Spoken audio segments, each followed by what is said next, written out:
Ya. Assalamualaikum warahmatullahi wabarakatuh.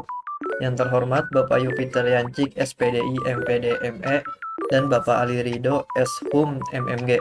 Perkenalkan, saya Aditya Saputra, mahasiswa Teknik Informatika semester 1 dengan nomor NPM 09/2024 090295. Dan di sebelah saya ada Alvarez Renaldi, mahasiswa Teknik Informatika 2004 semester 1 dengan nomor NPM 09/2024 090478. Di sini kita berdua akan membahas topik-topik penting dengan cara yang santai dan penuh manfaat. Betul sekali, hari ini kita akan membahas sebuah topik yang sangat relevan, yaitu zakat. Kita akan mengupas tuntas apa itu zakat, kenapa harus menunaikannya, hingga taat kelola dan manajemennya. Jadi, saya dan saudara Ilham Renaldi akan mengupas lebih dalam soal zakat. Pastikan dengarkan sampai habis ya. Segmen sana. Oke, kita mulai dari dasarnya dulu. Apa sih sebenarnya zakat itu, Mas Adit? Oke, zakat adalah salah satu rukun Islam yang wajib ditunaikan oleh setiap muslim yang telah memenuhi syarat. Secara bahasa, zakat berarti membersihkan atau mensucikan.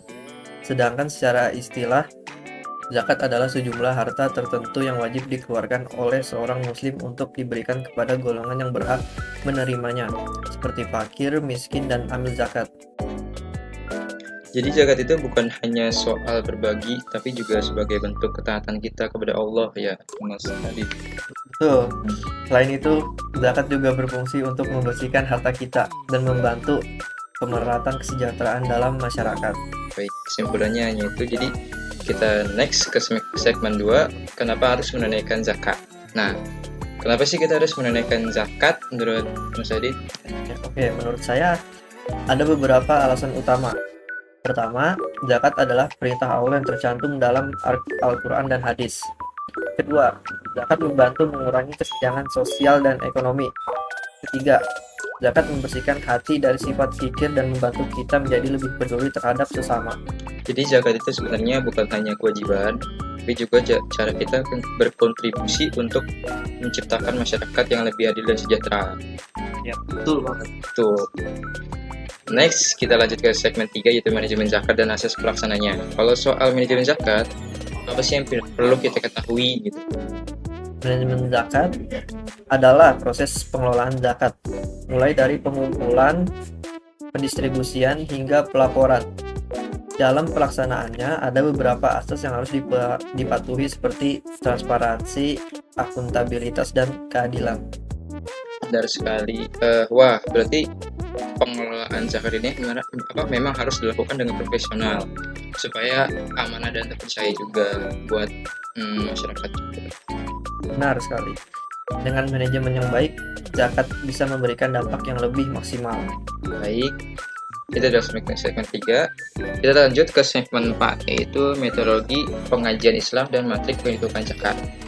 Lalu bagaimana dengan metodologi pengajian Islam terkait zakat? Metodologi pengkajian Islam digunakan untuk memahami hukum-hukum terkait zakat, seperti siapa yang wajib membayar dan berapa besarannya, dan siapa yang berhak menerima. Hal ini didasarkan pada Al-Quran, hadis, dan ijtihad ulama. Baik, kalau metrik perhitungan zakat itu sendiri itu gimana sih? Matrik perhitungan zakat bergantung pada jenis zakatnya, Mas Rey. Misalnya, zakat mal dihitung dari 2,5% dari harta yang telah mencapai nisab dan haul. Sedangkan zakat fitrah biasanya berupa makanan pokok dengan jumlah tertentu. Oh, seperti itu. Jadi lebih ke bergantung pada jenis zakatnya ya. Jadi kita lanjut aja. Nah, itu segmen 5, pengertian amil dan fatwa MUI. Apa itu amil dan peranannya dalam zakat? Pertama amil adalah orang atau lembaga yang bertugas mengelola zakat, mulai dari pengumpulan hingga pendistribusian. Amil harus memenuhi kriteria tertentu seperti amanah dan profesional. Oh, jadi bagaimana dengan fatwa MUI? Fatwa MUI memberikan panduan hukum dan tata cara pengelolaan zakat. sehingga pelaksanaannya sesuai dengan syariat Islam biar zakatnya bisa diterima. Oh, seperti itu. Jadi seperti harus beserta dengan apa ya kriterianya ya. Nah, jadi kayak biar sah gitu aja sih. Selanjutnya kita lanjut ke segmen 6 yaitu tata kelola zakat. Terakhir, bagaimana tata kelola zakat yang ideal dan yang baik? Mas Adit. Kalau menurut saya, tata kelola zakat yang ideal melibatkan sistem yang transparan, teknologi modern untuk mempermudahkan pembayaran dan pelaporan yang jelas kepada masyarakat. Semua ini dilakukan untuk memastikan zakat sampai kepada yang berhak. Teknologi modern tuh bisa kayak QRIS sekarang. Jadi apa namanya teknologi yang sekarang bisa dimanfaatkan sebagai zakat juga. Baik, sebelum kita tutup, saya punya pertanyaan nih buat Mas Adit. Apa yang terjadi kalau seseorang tidak menunaikan zakat, padahal dia mampu dan bisa untuk menunaikannya? Kalau itu mungkin kalau seseorang tidak menunaikan zakat, pastinya berdosa karena nggak melanggar perintah Allah. Terus juga hartanya yang dizakati jadi nggak berkah. Berkah ya. Jadi lebih itu kan kewajiban juga ya setiap Iya. umat muslim, dia emang harus juga Karena dia mampu harus juga zakat dikit nggak banyak. Wah, jadi penting banget untuk kita menunaikan zakat. Baiklah, kita sudah sampai di penghujung podcast. Sekian dari kami. Saya Aditya Saputra. Belum, masa podcast aja?